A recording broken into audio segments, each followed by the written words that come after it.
Hello students, welcome back to our channel general studies with Anoop K Verma. हम लोग actually UP triple S C PET के लिए कई सारे सेट्स और कई सारे क्वेश्चंस को हम कर चुके हैं ऑलरेडी। और जैसा आप सभी लोगों को ये पता होगा कि जो पेट का एग्ज़ाम है वो आपका कब आयोजित होना है। ये होना है आपका 15 एंड 16 ऑफ अक्टूबर को। 15 एंड 16 अक्टूबर 2020 को ये होने वाला है और जिसके एडमिट कार्ड ऑलरेडी इशू हो चुके हैं। आप सभी ने I hope so admit cards देख लिए होंगे कि इसका सेंटर कहाँ पर है, कौन से डिस्ट्रिक्ट के अंदर है। काफ़ी लोगों को डिस्ट्रिक्ट्स जो है वो नियर बाई डिस्ट्रिक्ट्स नहीं मिले हैं, 3-4 डिस्ट्रिक्ट्स छोड़ के मिले हैं, जिसके लिए उनको 200, 250, 300 किलोमीटर का जो एक डिस्टेंस है वो ट्रैवल करना पड़ेगा। तो उसके हिसाब से आप अपना कन्वीनियंस जो है वो ज़रूर सेट कर लीजिए पहले ही, ताकि आप प्रॉपरली टाइमली पहुंच सकें बिना किसी झंझट के। ठीक है, तो इस पर्टिकुलर सीरीज़ के अंदर हम बात करेंगे, बेसिकली इसको मैंने नाम दिया है स्पीड अप।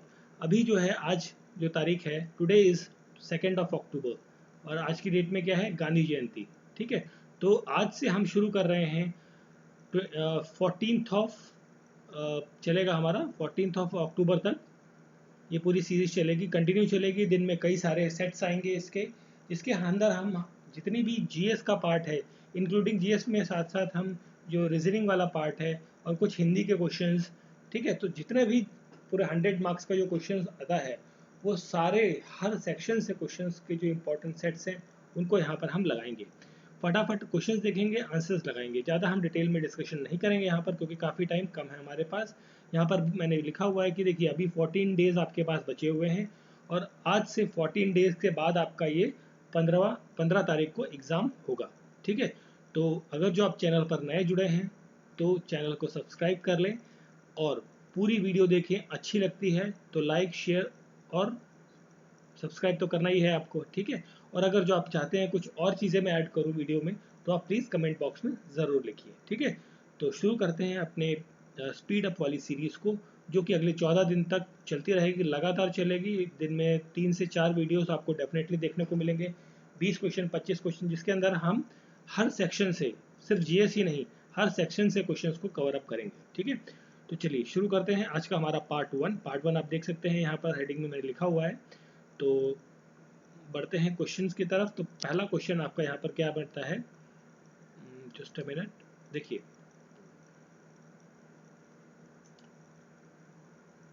तो आपका देखिए पहला क्वेश्चन है इकोनॉमिक्स से रिलेटेड।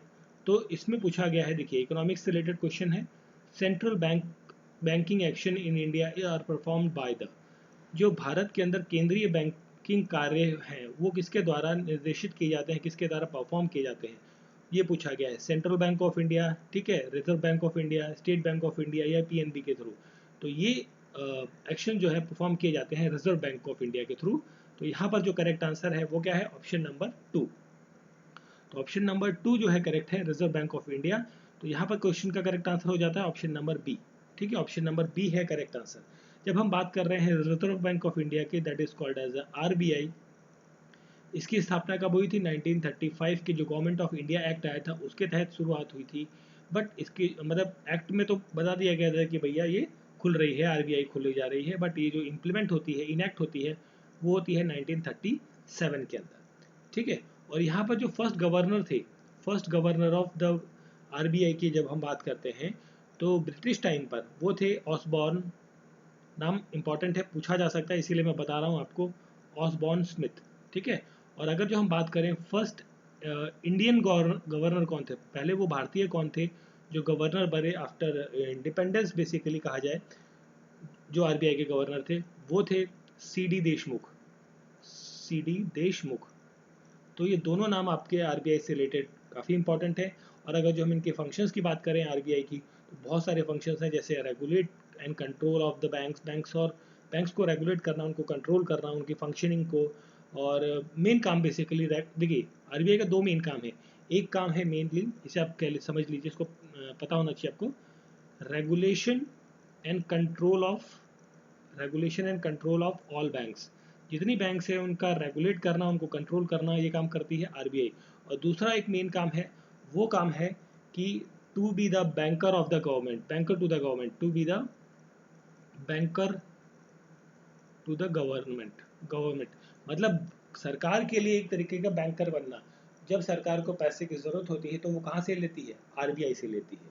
ठीक है, तो यहाँ पर प्रश्न का उत्तर है, करेक्ट आंसर है option number B. Second option जो है, सेकंड पॉइंट जो है यहाँ पर वो करेक्ट है। ठीक है, चलिए बढ़ते हैं अपने अगले क्वेश्चन की तरफ। तो हमारा नेक्स्ट क्वेश्चन यहाँ पर आप देख सकते हैं,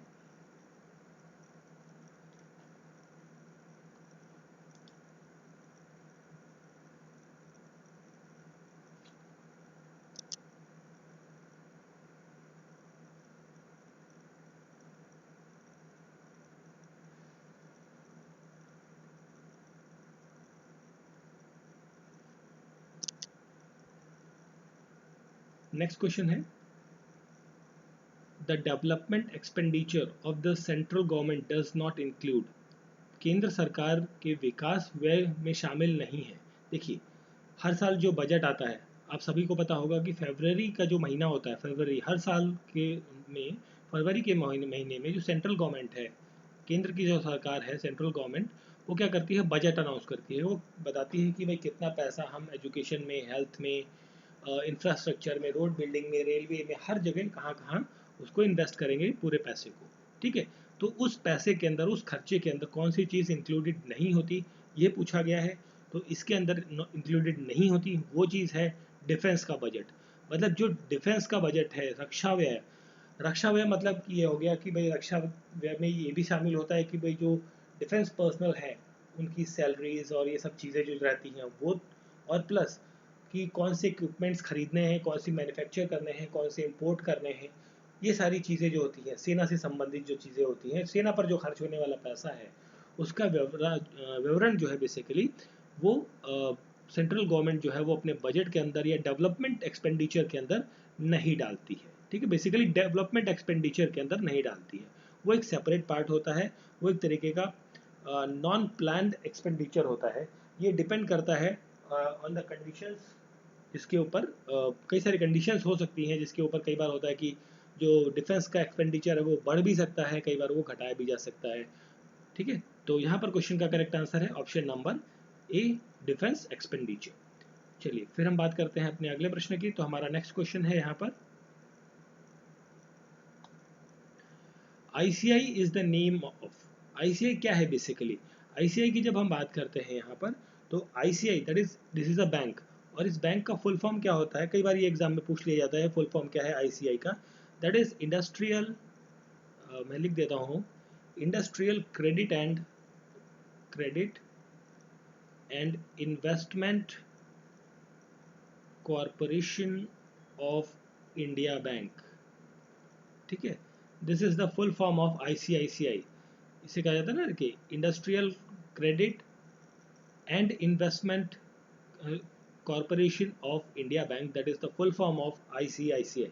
ठीक है, यहाँ पूछा गया है इज द नेम ऑफ, ये किस तरीके की संस्थान है, ये एक फाइनेंशियल इंस्टीट्यूशन है, वित्तीय संस्था है। तो यहाँ पर करेक्ट आंसर हो जाएगा ऑप्शन नंबर डी, वित्तीय संस्था है।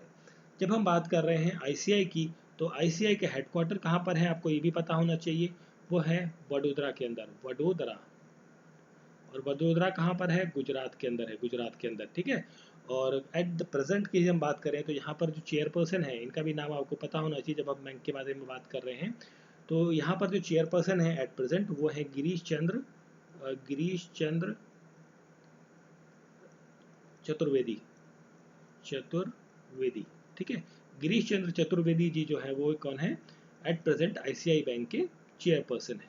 ठीक है, तो option D is the correct answer, ये एक वित्तीय संस्था है। ठीक है, चलिए बढ़ते हैं अपने अगले प्रश्न की तरफ। तो हमारा अगला प्रश्न है, जुलाई 12 1982, ठीक है, ये तारीख थी। इस तारीख को ए आर डी सी मर्ज होता है किसके साथ। देखिए, ए आर डी सी क्या होता है, सबसे पहले तो आपको ये पता होना चाहिए। ए आर डी सी था आपका agricultural agricultural refinance and development corporation. ठीक है, मतलब agricultural refinance and development corporation, जो कि था बेसिकली एग्रीकल्चर सेक्टर के अंदर फाइनेंसिंग की जो सुविधा प्रोवाइड करते थे, मतलब लोन वगैरह ये सब चीज़ें, ये काम किया जाता था एआरडीसी के द्वारा। इसे मर्ज कर दिया गया। देखिए, जब हमने बात करी ना एग्रीकल्चर, तो यहाँ पर जो बॉडीज़ हैं, इनमें से कौन सी ऐसी बॉडी है जो एग्रीकल्चर से रिलेटेड है? वो है आपकी नाबार्ड। और नाबार्ड की जब हम बात करते हैं तो नाबार्ड का फुल फॉर्म होता है national bank for agriculture and rural development, जिसकी 31 रीजनल सेंटर्स भी हैं, रीजनल ब्रांचेस भी इसकी 31 देखने को मिलती हैं नाबार्ड की। और नाबार्ड के हेडक्वार्टर्स कहाँ पर हैं? इसके हेडक्वार्टर्स आपको देखने को मिलते हैं मुंबई के अंदर। ठीक है, मुंबई के अंदर इसके हेडक्वार्टर्स हैं। तो ये मर्ज होती है 1982 के अंदर ARDC विद द नाबार्ड। और नाबार्ड क्या करती है? नाबार्ड करती है आपकी जो ग्रामीण बैंकें होती हैं, जैसे आप लोग कई सारे बच्चे एग्जाम देते हैं RRB का, ठीक है, IBPS RRB का जब आप एग्ज़ाम देते हैं, जहाँ पर आप PO का और क्लर्क का या और किसी स्पेसिफिक ट्रेड का आप देते हैं, जैसे है ना, एग्रीकल्चर से रिलेटेड भी पोस्टें आती हैं यहाँ पर। तो ये जो बैंक्स हैं, रूरल बैंक्स, ग्रामीण बैंक है ना, जैसे बड़ौदा ग्रामीण बैंक है, आर्यव्रत ग्रामीण बैंक है, तो या आर्यव्रत बैंक है, जो ये सारी क्या है, दीज आर द ग्रामीण बैंक्स। तो जो ग्रामीण क्षेत्रों में रहती हैं, जो कि वहाँ पे रहने वाले जो किसान हैं, उनको लोन या क्रेडिट कार्ड या अदर फैसिलिटीज़ जो है बैंकिंग सेक्टर से रिलेटेड, वो प्रोवाइड करने का काम करती हैं। ठीक है, और उन जो ये RBI हैं, इनको पैसा कौन देता है? इनको पैसा देता है नाबार्ड। नाबार्ड के थ्रू ये पैसा इनके पास आता है। ठीक है, तो यहाँ पर क्वेश्चन का करेक्ट आंसर है ऑप्शन नंबर A, नाबार्ड। चलिए फिर बढ़ते हैं अपने अगले प्रश्न की तरफ। तो हमारा अगला प्रश्न है, in which of the following type of economy are the factors of production owned individually. देखिए, जो इस प्रश्न में पूछा गया है कि किस प्रकार की अर्थव्यवस्था में उत्पादन के कारक जो हैं व्यक्तिगत रूप से स्वामित्व होता है। मतलब व्यक्तिगत मतलब इंडिविजुअल उसका ओनर है, किसी भी चीज़ का जो भी आपने प्रोड्यूस किया उसका ओनर इंडिविजुअल है। तो ये चीज़ आपको देखने को मिलती है इन द कैपिटलिस्ट फॉर्म के अंदर। पूंजीवादी जो आपका इकोनॉमी होता है, ठीक है, पूंजीवादी इकोनॉमी के अंदर आपको जो इंडिविजुअल व्यक्ति है वो क्या देखने को मिलता है? वो देखने को मिलता है उन सभी चीज़ों का ओनर एक टाइप का। ठीक है, बट यहाँ पर जो कैपिटलिस्ट इकोनॉमी होती है, इसके अंदर कुछ रीजनेबल रिस्ट्रिक्शंस जो हैं वो लगाई जा सकती हैं, किसके द्वारा? गवर्नमेंट के द्वारा, एज पर द कंडीशन। जब कभी ऐसी कोई आवश्यकता पड़े जिसमें पब्लिक वेलफेयर की जब हम बात करें, मतलब जो आम जनता है उसके भले के लिए अगर जो कोई रिस्ट्रिक्शन जो है इस कैपिटलिज्म या कैपिटलिस्ट इकोनॉमी के अंदर लगानी पड़े, तो वो लगाई जा सकती है। ठीक है, तो यहाँ पर जो करेक्ट आंसर होगा वो होगा पूंजीवादी या पूंजीपति अर्थव्यवस्था। ठीक है, चलिए बढ़ते हैं अपने अगले प्रश्न की तरफ। तो हमारा अगला प्रश्न है यहाँ पर छठा प्रश्न, poverty is less developed poverty in less developed countries are large due to. देखिए, यहाँ पर पूछा गया है कि जो लेस डेवलप्ड कंट्रीज हैं, जो पूरी तरीके से विकसित नहीं है। देखिए, 3 कैटेगरीज में डिवीजन किया गया है पूरा विकसित। देखिए, एक होता है डेवलप्ड कंट्रीज, जिन्हें कहते हैं हम विकसित देश, जैसे अमेरिका वगैरह है। ठीक है, एक होता है अंडर डेवलपमेंट, अंडर डेवलपमेंट। ठीक है, जो विकासशील देश जिसे कहा जाता है, जैसे भारत है विकासशील देश है। एक होता है मतलब एक अनडेवलप्ड, कह लीजिए अनडेवलप्ड, अनडेवलप्ड जिसका विकास मतलब जिनकी विकास दर जो है वो एक तरीके से बिल्कुल ख़त्म है या बहुत धीमी, बहुत ही स्लो है, लास्ट वाले जो कैंडिडेट्स होते हैं ना, वो वाली बात। तो यहाँ पर पूछा गया है कि जो लेस डेवलप्ड कंट्रीज़ हैं, बेसिकली जो अंडर डेवलप्ड हैं, ये डेवलपिंग कंट्रीज है। बेसिकली अंडर डेवलप कह लीजिए या फिर आप डेवलपिंग कंट्रीज कह लीजिए, जो डेवलप हो रही हैं धीरे धीरे, अभी पूरे तरीके से हुई नहीं है, but they are on the process. तो उन सब के देशों में अंदर यहाँ पर या इन जैसे देशों, सेकंड और थर्ड कैटेगरी के देशों के अंदर जो है पुअरिटी जो है वो ज़्यादा देखने को मिलती है। उसका मुख्य कारण क्या है, ये पूछा गया है। इसका मुख्य कारण है इनकम इनइक्वलिटी, मतलब आय असमानता, आय असमानता। अब देखिए, आपने बहुत बार देखा होगा कि कोई गार्ड, जैसे आपकी कॉलोनी में या सोसाइटी में कोई गार्ड है, सिक्योरिटी गार्ड है ना, तो सिक्योरिटी गार्ड जो है वो 12 आवर्स की ड्यूटी करता है और उसको सैलरी कितनी मिलती है? 12 आवर्स की वो कंटिन्यूस ड्यूटी करता है एक सिक्योरिटी गार्ड, और उसको सैलरी मिलती है अप्रॉक्सीमेटली 10,000 के आसपास, मतलब 10,000 20,000, मतलब अप्रॉक्सीमेटली एक मैंने राउंड फिगर ले लिया कि भाई 10,000 मोटा मोटा मिलती है। बट वहीं एक पर्सन है जो किसी मल्टीनेशनल कंपनी में काम कर रहा है, ठीक है, और वो काम कर रहा है 8 आवर्स या फिर आप 6 आवर्स कह लीजिए, 8 आवर्स 6 आवर्स का काम कर रहा है, उसको सैलरी मिल रही है 50,000 की। तो यहाँ पर जो एक इनकम इनइक्वालिटी है, ठीक है। मतलब कई बार ऐसा भी होता है कि सेम वर्क के लिए, मतलब कई बार सेम वर्क, ये तो मैंने यहाँ पर वर्क प्रोफाइल अलग हो गया, बट अब कई बार ऐसी कंडीशन भी देखने को मिलती है कि सेम वर्क के लिए भी अलग अलग पैसे मिलते हैं। मतलब कोई एक लेबर है, सपोज लेबर की हम बात करें, कोई एक लेबर है, मजदूर है, उसको हायर किया, एक लेबर को हायर किया गया for the 8 work of hours, 8 घंटे के काम के लिए हायर किया गया, और उसको मिल रहे हैं 500 रुपीज़ पर डे, ठीक है। वहीं एक और लेबर हायर किया गया जिसको आवर्स टाइम तो सेम है, वही काम करेगा जो ये वाला कर रहा है, तो यह वर्क दोनों का प्रोफाइल सेम है, बट यहाँ पर इसको दिए जा रहे हैं 700 रुपीज़ पर आवर। देखिए यहाँ पर क्या हो गया, मनी का इनबैलेंस हो गया, इन इक्वलिटी आपको यहाँ पर देखने को मिलती है, जिसकी वजह से पुअरिटी जो है वो ज़्यादा हो जाती है, ठीक है। तो इस तरीके मतलब ये फॉर एन एग्जाम्पल मैंने अंडरस्टैंडिंग पर्पज़ के लिए ये चीज़ आपको बताई है, ताकि आप इसे आसानी से इसे समझ सकें। चलिए बढ़ते हैं अपने अगले प्रश्न की तरफ। हमारा अगला प्रश्न है, the most appropriate measure of countries economic growth is it's. अब देखिए, अगर जो देश की इकोनॉमिक ग्रोथ को आपको मेज़र करना है, आर्थिक विकास को मेज़र करना है, तो उसके लिए उपयुक्त उपाय क्या है वो बताने हैं आपको। तो इन ऑप्शंस में से वो कौन सा है, तो यहाँ पर जो करेक्ट आंसर होगा वो होगा per capita real income.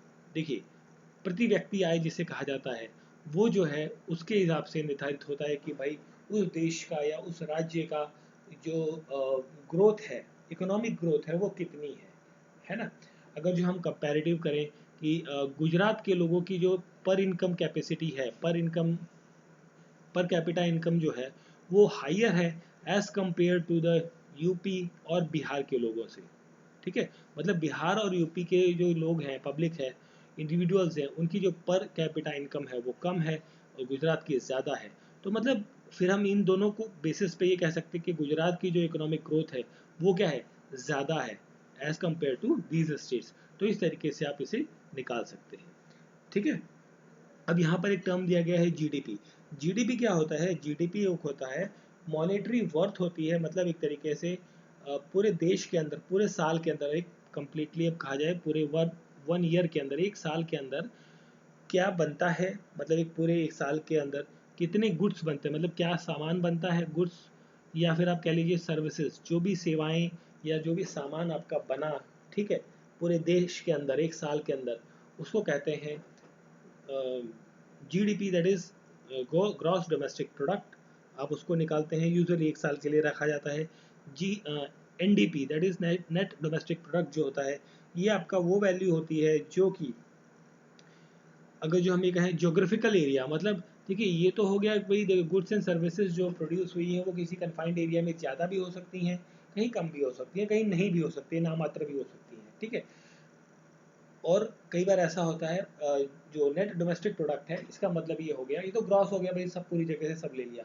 Net में ये आ जाता है कि पूरा जो भारत का टेरिटरी है या किसी भी देश की टेरिटरी है, उस टेरिटरीज के अंदर जितने भी गुड्स या सर्विसेज प्रोवाइड किए गए हैं पूरे एक ईयर के अंदर, एक सेशन के अंदर, तो वो वहाँ से काउंट होता है। एनएनपी जो होता है, नेट नेशनल प्रोडक्ट, ये होता है मार्केट वैल्यू।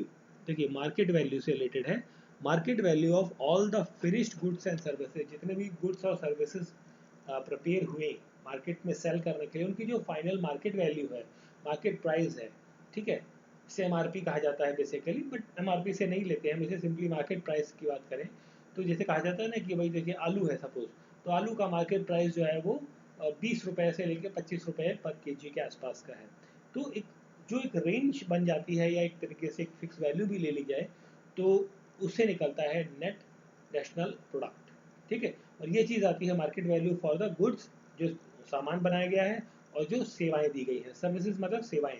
जैसे सर्विसेज में क्या आता है, हॉस्पिटलिटीज़ आती है, जैसे होटल्स हो गए, या आपकी हॉस्पिटल्स हो गए, लॉन्स हो गए, मैरिज हॉल्स हो गए, इस तरीके की जो चीज़ें हैं ये क्या है, सर्विसेज प्रोवाइड करती हैं, तो these are called as a services, ठीक है। तो यहाँ पर जो क्वेश्चन था, economic growth of the country को मेजर करने के लिए क्या इस्तेमाल होता है, दैट इज द प्रति व्यक्ति वास्तविक आय का इस्तेमाल किया जाता है, ठीक है। चलिए बढ़ते हैं अगले प्रश्न की तरफ। 8वां प्रश्न, विच of the following committees examined and guaranteed financial sector reform. कौन सी कमेटी थी, देखिए वो कमेटी थी आपकी Narasimhan committee, option number D यहाँ पर करेक्ट आंसर है, ठीक है।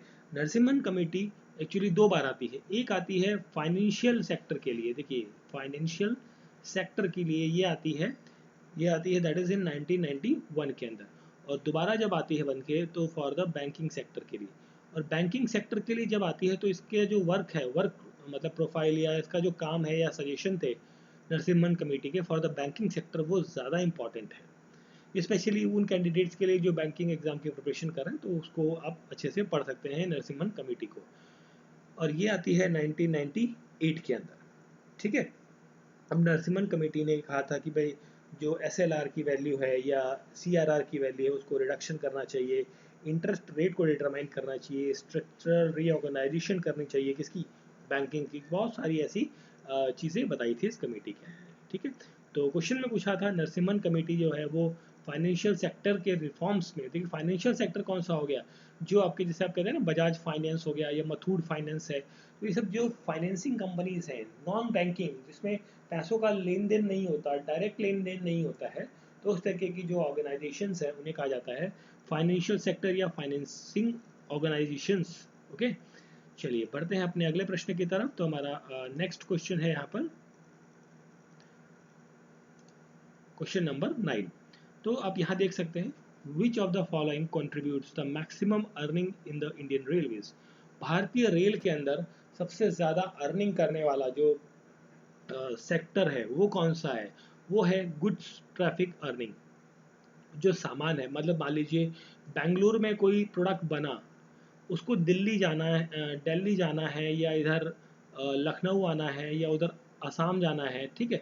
तो वो कहाँ से जाएगा, थ्रू जाएगा वो, क्योंकि देखिए ये सब क्या है, लैंड एरिया है, तो लैंड एरिया में ओशन के थ्रू तो ट्रेवल कर नहीं सकता, जाहिर सी बात है उसे किसका इस्तेमाल कर, एयरलिफ्ट तो पॉसिबल नहीं ना इतना सारा सामान को लेकर, तो उसके लिए क्या यूज़ किया जाता है, फॉर दिस पर्पज़ यूज़ किया जाता है रेलवे नेटवर्क। और इसके लिए बहुत ज़्यादा एक अच्छा खासा अमाउंट जो है एज अ बेसिकली कहा जाए रेंट जो है या किराए के रूप में रेलवे लेता है, ठीक है। बहुत सारी चीज़ें जैसे पोर्ट्स है, पोर्ट से बहुत सारा सामान जो है देश के विभिन्न भागों के अंदर जाता है, जैसे कोयला है, अपने स्टेशन पर जब आप खड़े होंगे, कभी गए होंगे यूपी में स्पेशली जो नॉर्थर्न बेल्ट के रेलवे स्टेशन है, अगर जो आपने यहाँ पे देखा होगा कि रात के समय आपने कई बार बहुत सारी ट्रेन देखी होंगी, मालगाड़ी गुड्स ट्रेन जो कि कोयला लेकर आती हैं, वो आपकी झारखंड और छत्तीसगढ़ की जो कोल माइंस है वहाँ से सारी कोयले को लेकर वो पूरे देश के अंदर डिस्ट्रीब्यूट करती है, ठीक है। तो उसके लिए रेलवे को क्या मिलता है, मनी मिलती है, पैसा मिलता है। तो सबसे ज़्यादा अर्निंग जो है बेसिकली वो गुड्स ट्रांसपोर्ट या गुड्स ट्रैफिक अर्निंग वो होती है इंडियन रेलवे की, ठीक है। चलिए बढ़ते हैं अपने अगले प्रश्न की तरफ। तो हमारा अगला प्रश्न है यहाँ पर प्रश्न संख्या 10। Planning commission of India is a, देखिए प्लानिंग कमीशन ऑफ इंडिया जो है वो किस तरीके की संस्था है, ये आपसे पूछा गया है। तो यहाँ पर जो प्लानिंग कमीशन ऑफ इंडिया है ये एक तरीके की आप कह सकते हैं एडवाइजरी संस्था है, या फिर आप इसे कह सकते हैं नॉन स्टैट्यूटरी बॉडी है, ठीक है। तो यहाँ पर जो ऑप्शन है that is option number C यहाँ पर रहेगा करेक्ट आंसर, ठीक है। प्लानिंग कमीशन एक नॉन स्टैट्यूटरी बॉडी है। अब प्लानिंग कमीशन देखिए ये बना था, प्लानिंग कमीशन की जब हम बात करते हैं 1950 के अंदर ये बनता है, ठीक है। और इसके फर्स्ट चेयरपर्सन जो थे, फर्स्ट चेयरपर्सन वो नाम काफ़ी इंपॉर्टेंट है, वो थे नियोगी, ठीक है, ये नाम आपको ध्यान रखना है। नियोगी फर्स्ट चेयरपर्सन थे प्लानिंग कमीशन के। उसके बाद जब मोदी गवर्नमेंट आती है 1 जनवरी 2015 को, जो आपका प्लानिंग कमीशन है जिसे आप नीति आयोग के नाम से जानते हैं हिंदी में, योजना आयोग या नीति आयोग, ठीक है। तो ये बन जाता है आपका नीति आयोग, सॉरी ये नीति आयोग बन जाता है, ठीक है। योजना आयोग मतलब प्लानिंग कमीशन, ठीक है, ये बन जाता है नीति आयोग, ठीक है। नीति आयोग के नाम में ये कन्वर्ट हो जाता है। और इसके जो प्रेसिडेंट होते हैं नीति आयोग या प्लानिंग कमीशन के, दोनों के में से किसी की भी पूछा जाए, तो जो प्रेसिडेंट होते हैं वो कौन होते हैं, वो होते हैं हमेशा जो करंट सिटिंग कौन होंगे, sitting prime minister. Sitting prime minister जो है वो प्लानिंग कमीशन के अध्यक्ष होते हैं। और यहाँ पर जो चेयरपर्सन होते हैं, चेयरपर्सन जो एट प्रेजेंट की जब बात करें, एट प्रेजेंट में जिस टाइम मैं ये वीडियो बना रहा हूँ उस टाइम पर जो चेयरपर्सन है वो कौन है, अमिताभ कांत। तो ये नाम भी कई बार पूछा गया है, अमिताभ कांत की चेयरपर्सन कौन है नीति आयोग की, तो ये आपको ध्यान रखना है। और नीति आयोग या फिर प्लानिंग कमीशन की जब हम बात करें तो इसे कहा जाता है think tank of India. Think tank के नाम से भी इसे जाना जाता है। ठीक है, तो आपसे कई बार पूछा जा सकता है, हो सकता है कि पूछा जाए कि थिंक टैंक ऑफ इंडिया किसे कहा जाता है, तो दैट इज नीति आयोग या फिर प्लानिंग कमीशन, दोनों में से कोई ऑप्शन भी। जनरली पहले होता पेपर तो आपको प्लानिंग कमीशन पूछा जाता, बट आज की डेट में नीति आयोग आपसे पूछा जाएगा। ठीक है, चलिए बढ़ते हैं अपने अगले प्रश्न की तरफ। तो हमारा नेक्स्ट क्वेश्चन है यहाँ पर प्रश्न संख्या 11, सीबी। ठीक है, अब सीबी क्या होता है? ठीक है, सीबी का पहले तो आपको फुल फॉर्म पता होना चाहिए। सीबी होती है आपकी security exchange board of India. Board of India, ठीक है, security exchange board of India. ये फुल फॉर्म भी कई बार पूछी गई है, कई सारे एग्जाम्स के अंदर सीबी की फुल फॉर्म पूछी गई है। ठीक है, तो आपको फुल फॉर्म भी पता होनी चाहिए अच्छे से। मतलब कई बार देखिए फुल फॉर्म वो सिमिलर दे देते हैं, कुछ वर्ड्स को थोड़ा सा चेंज कर देते हैं। ठीक है, तो उस चीज़ को ध्यान रखना है। Security exchange board of India CB का फुल फॉर्म है। और इसकी जो सीबी की जब हम बात करते हैं तो सीबी की जो शुरुआत होती है, ठीक है, मतलब जब बनी थी ये बनी थी 12 अप्रैल को, 12 अप्रैल 1988 को ये सीबी बनाई गई। और इसको जो स्टैट्यूटरी का स्टेटस है, स्टैट्यूटरी बॉडी का एक स्टेटस जो है सब दिया गया, टाइटल बेसिकली ये दिया गया 1991 के अंदर। तो is a statutory body, that is statutory body. Option number B यहाँ पर करेक्ट आंसर रहेगा। ये किस टाइप की संस्था है ये पूछा गया था। हेडक्वार्टर कहाँ पर आपको देखने को मिलते हैं इसके हेडक्वार्टर्स हैं मुंबई के अंदर। ठीक है, और मुंबई के अंदर हेडक्वार्टर्स हैं। और इसके जो रीजनल ऑफिस हैं, कई बार ये भी पूछा गया है कि जो इसके रीजनल ऑफिस हैं सीबी के, वो कहाँ कहाँ हैं। वो हैं, एक है आपका अहमदाबाद में, अहमदाबाद के अंदर है। दूसरा है आपका कोलकाता के अंदर। और थर्ड है आपका दैट इज चेन्नई के अंदर, Chennai. And fourth is in Delhi. ठीक है, तो ये 4 रीजनल ऑफिस हैं और एक हेडक्वार्टर है आपका जो कहाँ पर है, मुंबई के अंदर है। ठीक है, चलिए बढ़ते हैं अगले प्रश्न की तरफ। नेक्स्ट क्वेश्चन है हमारा यहाँ पर, आप देख सकते हैं father of economics. Father of economics किन्हें कहा जाता है? देखिए, फादर ऑफ इकोनॉमिक्स कहा जाता है एडम स्मिथ को। Option number C is the correct answer. देखिए सिंपल क्वेश्चन है, बट कई बार कार्ल मार्क्स के साथ या मैक्स मूलर के साथ में थोड़ा सा कंफ्यूजन हो जाता है किसी किसी को, बट बिल्कुल ध्यान रखिएगा, फादर ऑफ इकोनॉमिक्स कहा जाता है एडम स्मिथ को। और एडम स्मिथ को एक और टाइटल से जाना जाता है, इन्हें कहा जाता है, देखिए फादर ऑफ इकोनॉमिक्स तो हो गया, और साथ में इन्हें कहा जाता है फादर ऑफ कैपिटलिज्म। कैपिटलिज्म, ठीक है, पूंजीवादी जो इकोनॉमी होती है, पूंजी प्रथा, या आप कह लीजिए पूंजीवादी अर्थव्यवस्था, उसके जो जनक हैं या उसके फादर के रूप में भी एडम स्मिथ को जाना जाता है। तो मतलब फादर ऑफ इकोनॉमिक्स या फादर ऑफ कैपिटलिज्म, दोनों में से कुछ भी पूछा जाए तो करेक्ट आंसर है एडम स्मिथ। अब एडम स्मिथ की जब हम बात करते हैं तो यहाँ पर ना 2 चीज़ें आ जाती हैं। 2 इनकी बुक्स हैं, बहुत इंपॉर्टेंट है, नाम आपको बिल्कुल पता होना चाहिए। एक नाम है, एक बुक का नाम है theory of moral sentiments. Theory of moral sentiments, ये एक इम्पॉर्टेंट इनकी बुक है एडम स्मिथ की। और एक और इम्पॉर्टेंट बुक है जिसका नाम, ये पहली बुक है इनकी द्वारा लिखी गई, और दूसरी एक बुक है, उस बुक का नाम है an inquiry, that is an inquiry into nature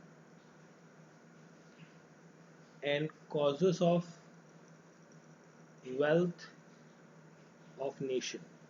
ठीक है, तो ये दोनों बुक्स के नाम आपको अच्छे से पता होने चाहिए। इकोनॉमिक के रिलेटेड क्वेश्चंस में ये अक्सर पूछ लिया जाता है। देखिए बुक से रिलेटेड क्वेश्चन जो है अक्सर पूछे जाते हैं, और आपके सिलेबस में भी मेंशन्ड है कि इंपॉर्टेंट बुक्स वगैरह और राइटर्स के बारे में आपको पता होना चाहिए। तो बहुत सारे क्वेश्चंस भी करेंगे उससे रिलेटेड। ठीक है, तो क्या हो गया, theory of moral sentiments, and दूसरी बुक है an inquiry into nature and the causes of wealth of nature. ठीक है, option B C is the correct answer, Adam Smith.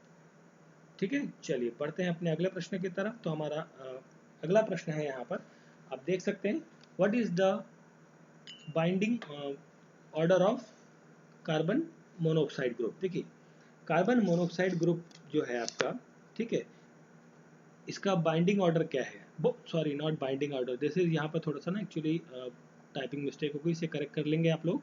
This is bond order, वही मैं सोच रहा था, ये बाइंड ऑर्डर क्या होता है। This is the bond order, ठीक है। बॉन्ड ऑर्डर, कार्बन मोनोऑक्साइड का बॉन्ड ऑर्डर, ये आप COS से आगे से ऐसे ले सकते हैं, ठीक है। कार्बन मोनोऑक्साइड समूह का बॉन्ड ऑर्डर क्या है। तो देखिए, अगर जो हम बात करते हैं ये बॉन्ड ऑर्डर के बारे में, सिंपली अगर जो हम बात करें, बॉन्ड ऑर्डर को डिस्क्राइब किया था इसने, लुइस ने डिस्क्राइब किया था कौन सा bond order, that is the covalent bond, covalent bond के बारे में बताया था लुइस ने, ठीक है। अब ये बॉन्ड ऑर्डर जो है ये मतलब ये क्या करता है, ये एक नंबर ऑफ बॉन्ड्स के बारे में बताता है दो एटम्स के अंदर।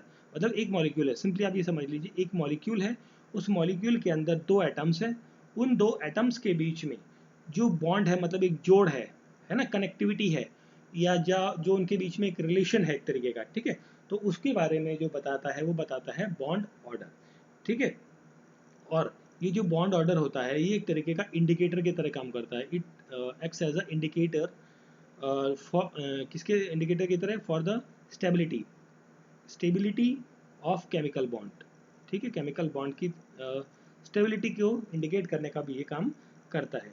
और ये भी है कि साथ में बॉन्ड ऑर्डर अगर जो हाई है, हाई बॉन्ड ऑर्डर है, इसे मैं बॉन्ड BO लिख देता हूँ, अगर जो बॉन्ड ऑर्डर क्या है, हाई है, तो केमिकल बॉन्ड जो है, केमिकल बॉन्ड CB कर देता हूँ, केमिकल बॉन्ड भी क्या होगा, हाई होगा। बॉन्ड ऑर्डर हाई तो केमिकल बॉन्ड भी हाई। तो जब बॉन्ड ऑर्डर हाई होगा तो केमिकल बॉन्ड हाई होगा। तो यहाँ पर जो कार्बन मोनोऑक्साइड की जब हम बात करते हैं तो इसे ऐसे लिखा जाता है ना, कार्बन मोनोऑक्साइड इस तरीके से रिप्रेजेंट किया जाता है। तो यहाँ पर कितने बॉन्ड्स हैं, 1 2 3, 3 बॉन्ड्स हैं। तो यहाँ पर के बॉन्ड ऑर्डर क्या हो गया, 3 बॉन्ड्स हैं, दैट मीन्स 3 ऑर्डर हो गया। तो मतलब ऑप्शन नंबर यहाँ क्या हो जाता है, D हो जाएगा, ठीक है। 3 पेयर ऑफ इलेक्ट्रॉन्स आपको यहाँ पर देखने को मिलता है, 3 शेयर्ड पेयर ऑफ इलेक्ट्रॉन्स, ये 3 डंडी आप देखी होंगी, कई जगह लिखी हुई है ना। तो ये चीज़ होती है आपकी, ठीक है, समझ गए। तो option number D is the correct answer 3। चलिए फिर हम बढ़ते हैं अपने अगले प्रश्न की तरफ। तो हमारा नेक्स्ट क्वेश्चन है, the book origin of species, ये एक बुक है, ओरिजिन ऑफ स्पीसीज, सॉरी इसको बैक करते हैं थोड़ा सा आगे। बुक है ओरिजिन ऑफ स्पीसीज, इसको यहाँ से आप मार्क भी कर सकते हैं। ओरिजिन ऑफ स्पीसीज जो बुक है ये किसने लिखी थी, ये पूछा गया है।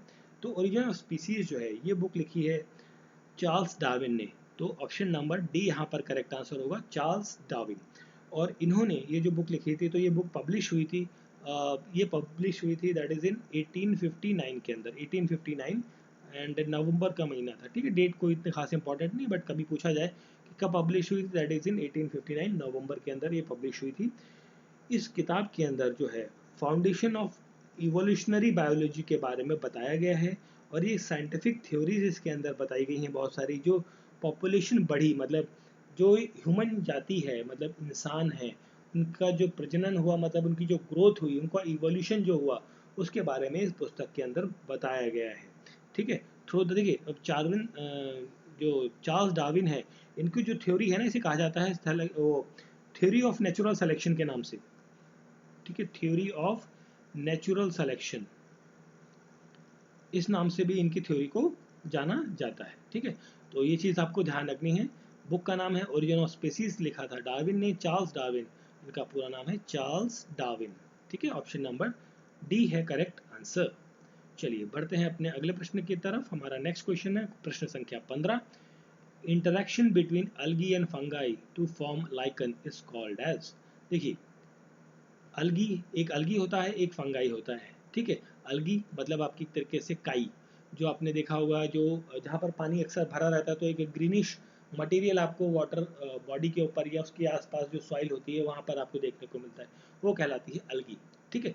फंगी क्या होता है, फंगी जैसे आपका ब्रेड है, ब्रेड आप खरीद के लाएं, ओपन रख दे उसको, 2 4 दिन आप यूज़ ना करें, खुला पड़ा रहने दीजिए बाहर, उसके बाद उसमें ना थोड़ी सी वाइट वाइट से फ्यूम्स जमा हो जाते हैं, तो वो कहलाती है आपकी फंगस, ठीक है। एक इडिबल फंगस भी होता है, ठीक है, एक eatable fungal, sorry eatable fungus, एक फंगस ऐसा भी है जिसे हम खा सकते हैं, और उसका नाम क्या है आपको पता होगा, ये क्वेश्चन भी कई बार पूछा जाता है, दैट इज मशरूम। मशरूम जो होता है वो भी क्या है, एक फंगस है, जिसे यूपी में कई जगह कुकुरमुत्ता के नाम से जाना जाता है, ठीक है। जो लोग यूपी के हैं, डेफिनेटली यूपी का पेपर दे रहे हैं, तो आप लोगों को ये वर्ड डेफिनेटली पता होगा। तो इडेबल फंगस है, तो वही चीज़ है। ये बनाता है क्या, लाइकन। ठीक है, अब लाइकन जो है आपका किस चीज़ का इंडिकेटर है, ये है पॉल्यूशन का इंडिकेटर। भाई जितनी ज़्यादा लाइकन उतना पॉल्यूशन कम, जितने कम लाइकन उतना पॉल्यूशन ज़्यादा। तो ये एक तरीके का इंडिकेटर की तरह काम करता है। ठीक है, तो ये चीज़ हो गई इसकी। क्वेश्चन पर आते हैं, इंटरेक्शन बिटवीन। अब इन दोनों के बीच में इंटरेक्शन को क्या कहा जाता है। ठीक है, इंटरेक्शन जो है डिफरेंट डिफरेंट टाइप से आपको देखने को मिलता है, डिपेंडिंग अपॉन कहा जाए तो आउटकम। ठीक है, मतलब आउटकम क्या रिजल्ट निकलेगा उस चीज़ से, उसके हिसाब से डिफरेंट डिफरेंट टाइप्स के आपके इंटरेक्शन और डिफरेंट स्पीसीज के बीच में ये देखने को मिलता है। एक होता है कंपटीशन कहा जाता है एक को। ठीक है, एक टर्म होता है कंपटीशन। कंपटीशन कंपटीशन के अंदर जो दोनों स्पीसीज हैं, दो स्पीसीज, बोथ स्पीसीज जो है, देखिए एक स्पीसीज फंगाई की हो गई, एक हो गई एल्गी की। ठीक है, तो इन दोनों स्पीसीज को क्या होता है, ये करती हैं सफरिंग, सफ़र करती है, मतलब इन दोनों को कष्ट होता है। ठीक है, मतलब दो पर्सन हैं, एक का नाम है अलगी, एक का नाम है फंगाई, तो इन दोनों स्पीसीज में सफरिंग देखने को मिलती है, मतलब दो ही, कोई भी सेटिस्फाइड नहीं है, कोई भी हैप्पी नहीं है। इस तरीके की कंडीशन जो है वो कंपटीशन वाले इंटरेक्शन के अंदर, मतलब एक टर्म अगर यहाँ पर दिया जाए, पांचवा पॉइंट दे दिया जाए कि कॉम्पिटिटिव या कंपटीशन वाला इंटरेक्शन देखने को मिलेगा, तो वो इस तरीके का देखने को मिलेगा। और एक टर्म है आपका यहाँ पर लिखा हुआ, दैट इज पैरासिटिज्म या प्रीडेशन। इसे एक वर्ड और दिया जाता है, that is the predation. Predation भी यूज किया जाता है पैरासिटिज्म के लिए। तो इसके अंदर क्या होता है कि एक बंदा, मतलब वन बेनिफिट होगा, एक को बेनिफिट मिलेगा और दूसरे को क्या मिलेगा, प्लस सेकंड जो पर्सन है, सेकंड पर्सन को क्या मिलेगी, सफरिंग मिलेगी। मतलब एक व्यक्ति तो खुश हो जाएगा और दूसरा जो है वो दुखी हो जाएगा। मतलब होता है ना कि भाई एक को हैप्पीनेस मिल गई, एक अनहैप्पी रहा, सिंपल सी, कोई ज़्यादा कुछ नहीं है।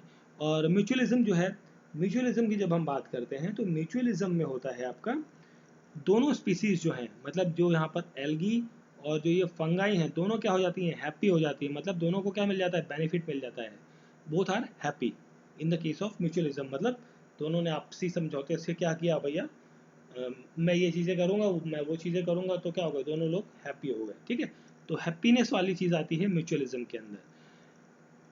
कमेंसमिज्म, sorry commens commen sorry commensalism, sorry commensalism जो है, ये आपका होता है, इसके अंदर क्या होता है कि एक व्यक्ति, वन पर्सन, एक जो है वन इज बेसिकली बेनिफिट होता है, एक को बेनिफिट मिलता है, और जो अदर होता है उसको क्या होता है, that can be other is unaffected. मतलब एक को तो खुशी मिली, एक सेटिस्फाइड हुआ, और दूसरा क्या, उसको कोई फर्क नहीं पड़ा, ठीक है भैया जो है सो है, ऐसी वाली कंडीशन जो होती है ना, तो वो वाली चीज़ होती है कमेंसमलिज्म के अंदर। ठीक है, तो ये कुछ कंडीशंस थी आपकी for the interaction point of view. तो यहाँ पर जो करेक्ट आंसर होगा that is the mutualism, option number B is the correct answer. ठीक है, चलिए बढ़ते हैं अपने अगले प्रश्न की तरफ। तो हमारा अगला प्रश्न है यहाँ पर, आई थिंक 15 नंबर क्वेश्चन हो चुका था, 16 नंबर क्वेश्चन। ठीक है, the actual location, sorry, actual location and the place where organism lives. देखिए कोई भी ऑर्गेनिजम्स हैं वो कहाँ रहते हैं एक्चुअली में। ठीक है, तो ये एक्चुअली में रहते हैं इकोसिस्टम के अंदर। कहाँ रहते हैं, इकोसिस्टम। ठीक है, बट यहाँ पर अगर जो इकोसिस्टम, आंसर तो इकोसिस्टम नहीं है, sorry, ecosystem is not an answer. Ecosystem एक तरीके का ऐसा डिस्क्रीट और रिकॉग्नाइजेबल प्लेस होता है जहाँ पर सेल्फ सस्टेनिंग यूनिट्स आपको देखने को मिलेगी। मतलब देखिए जैसे सिंपली है ना, ह्यूमन बीइंग है, तो ह्यूमन बीइंग को सर्वाइव करने के लिए क्या चाहिए, जैसे कहा जाता था ना, रोटी कपड़ा और मकान। तो ये चीज़ें एक बेसिक नेसेसिटी वाली चीज़ें हो गई। जैसे आज की डेट में मोबाइल भी है, इंटरनेट है, ये सब क्या है, बेसिक नेसेसिटी हो गई है आज की डेट की। ठीक है, सॉरी, तो आपको सर्वाइव करने के लिए ये सारी चीज़ें चाहिए। ठीक, उसी तरीके से लिविंग ऑर्गेनिजम्स को जहाँ पर वो स्पेसिफिक एरिया है रहते हैं, जैसे अगर जो हम बात करें अभी जो कुछ एनिमल्स होते हैं, जैसे स्नो लेपर्ड है, स्नो लेपर्ड कहाँ रहता है भाई, वो माउंटेन्स एरियाज के अंदर ही रह सकता है। उसको अगर जो आप हिल एरिया से, मतलब आप जम्मू कश्मीर या बर्फीले इलाकों से उठा के उसको प्लेन में ले आओगे तो क्या वो सर्वाइव कर पाएगा? नहीं कर पाएगा, है ना। तो वो क्या है, उसका हैबिटेट है। तो जो प्लेस है या लोकेशन है जहाँ पर ऑर्गेनिजम्स रहते हैं उसे कहा जाता है habitat. Option number A is the correct answer, आवास। Option A habitat. इकोसिस्टम क्या होता है कि इकोसिस्टम में सारी चीज़ें हो जाती हैं, मतलब एक बड़ा एरिया होगा जहाँ पर एनिमल्स भी रह रहे हैं, प्लांट्स भी रहे हैं, ओशन भी है, लेक्स भी है, सब चीज़ें आपको देखने को मिलती है। That is called as an ecosystem. ठीक है, चलिए बढ़ते हैं अगले क्वेश्चन की तरफ। तो हमारा नेक्स्ट क्वेश्चन है यहाँ पर, solar energy is converted into ATP. जो सोलर एनर्जी है वो एटीपी में कन्वर्ट होती है, कैसे, किसके थ्रू?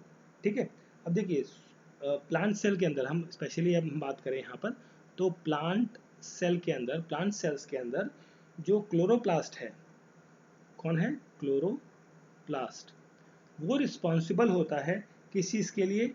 एनर्जी को कन्वर्ट करने में, किसके अंदर? एटीपी के अंदर, एडिनो ट्राईफॉस्फेट इसे कहते हैं एटीपी, एडिनो ट्राईफॉस्फेट, इसके अंदर कन्वर्ट करने के लिए कौन रिस्पॉन्सिबल है? That is chloroplast. तो chloroplast is the correct answer रहेगा यहाँ पर, है ना। क्लोरोप्लास्ट, ठीक है। तो अगर जो हम यहाँ बात कर रहे हैं क्लोरोप्लास्ट की, तो chloroplast is the correct answer, option number B. ठीक है, अब क्लोरोप्लास्ट जो है इसके अंदर क्या क्या होता है? देखिए क्लोरोप्लास्ट के अंदर आपको देखने को मिलेगा क्लोरोफिल, क्लोरोफिल, ठीक है, क्लोरोफिल, और साथ में एक और चीज़ मिलेगी यहाँ पर क्लोरोफिल के साथ में, दैट इज कैरोटिनॉइड। कैरोटिनॉइड जो है पिगमेंट होते हैं, एक तरीके के पिगमेंट्स, ये आपको यहाँ पर देखने को मिलेंगे, जो कि ये सब मिलकर क्या करते हैं, जो सनलाइट है उसको क्या करते हैं, पकड़ के रखते हैं, ट्रैप कर लेते हैं, जो उससे फिर वो क्या करते हैं, अपनी एनर्जी को बनाते हैं। और किससे एनर्जी बनाते हैं? प्लांट से अपनी एनर्जी कैसे बनाते हैं भाई? फोटोसिंथेसिस के प्रोसेस से। ठीक है, तो यहाँ पर क्वेश्चन का correct answer option number B. Mitochondria की जब हम बात करते हैं, माइटोकॉन्ड्रिया को कहा जाता है बेसिकली, ये एरोबिक रेस्पिरेशन के लिए इस्तेमाल होता है। This is called as a power house of the cell, power house of the cell के नाम से भी इसे जाना जाता है। कई बार ये डायरेक्टली क्वेश्चन आया है कि power house of the cell किसे कहा जाता है? That is called as a mitochondria. ठीक है, और इसमें एक जो टर्म है, this is peroxisome. Peroxisome जो है ये एक तरीके का एक की रोल प्ले करता है ऑक्सीडेशन ऑफ स्पेसिफिक बायोमोलिक्यूल्स के अंदर। जो बायोमोलिक्यूल्स होंगे, मॉलिक्यूल्स, उनको ऑक्सीडाइज करने का काम जो है वो उसके अंदर ये हेल्पफुल करता है, उसके अंदर ये हेल्प करता है। ठीक है, तो यहाँ प्रश्न का करेक्ट आंसर है ऑप्शन नंबर बी, क्लोरोप्लास्ट। चलिए फिर हम बात करते हैं अपने अगले प्रश्न की। तो हमारा नेक्स्ट क्वेश्चन है, the by product of the by product of photosynthesis is. By product of photosynthesis क्या है? देखिए बाय प्रोडक्ट ऑफ फोटोसिंथेसिस क्या होता है? देखिए is oxygen basically. Correct answer तो ऑप्शन नंबर बी हो जाता है, ऑक्सीजन।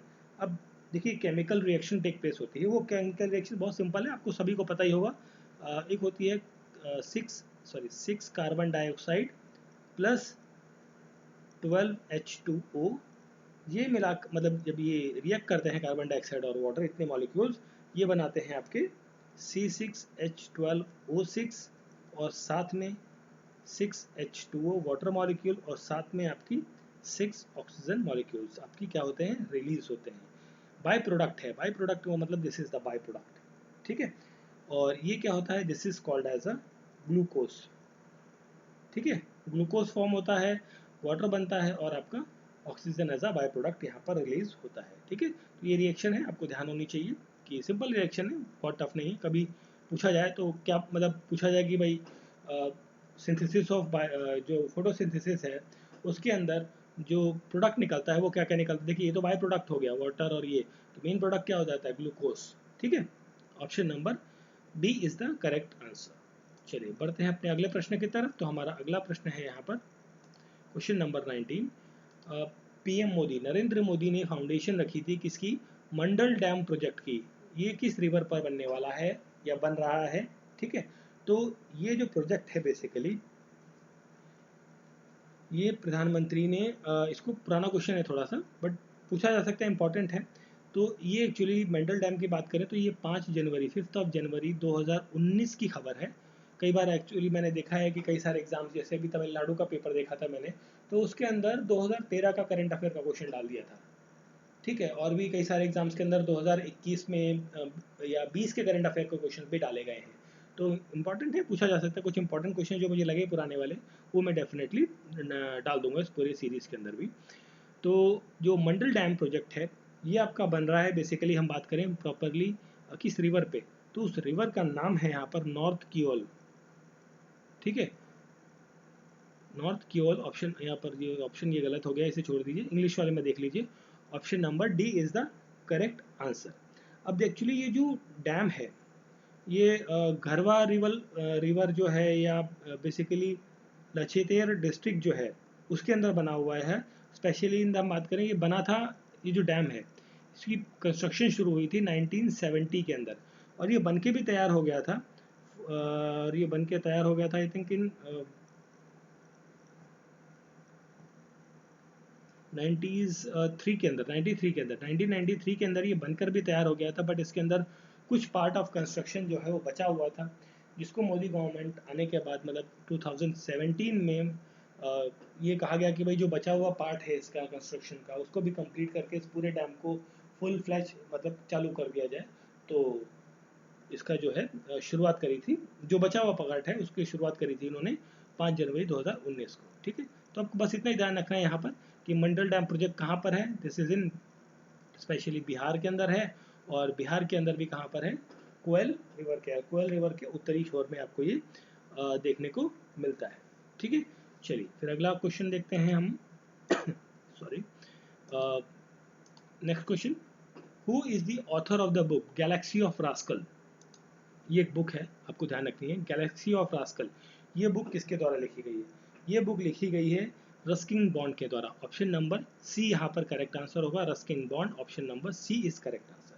रस्किन बॉन्ड जो है इनकी जो बेसिकली एक इंडियन ऑथर है, जो ब्रिटिश डेक्सेंट के अंदर, मतलब बेसिकली भारतीय हैं बट ब्रिटिश लैंग्वेज के अंदर या ब्रिटिश एक्सेंट के अंदर ये बुक्स को लिखते हैं। और इन्हें साहित्य अकादमी अवार्ड भी मिल चुका है। कब मिला था साहित्य अकादमी अवार्ड? इन्हें 1992 के अंदर मिल चुका है। और किसके लिए मिला था? अब ये साहित्य अकादमी, देखिए साहित्य अकादमी अवार्ड जो है इन्हें मिला था फॉर द बुक, इनकी एक बुक थी our trees still grow, our trees still grow in Dehra. ठीक है, देहरा मतलब देहरादून की बात कर रहे हैं।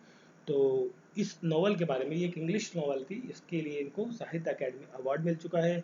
इन्हें पद्मश्री भी मिला है, पद्म श्री का जो अवार्ड है वो भी मिल चुका है 1999 के अंदर।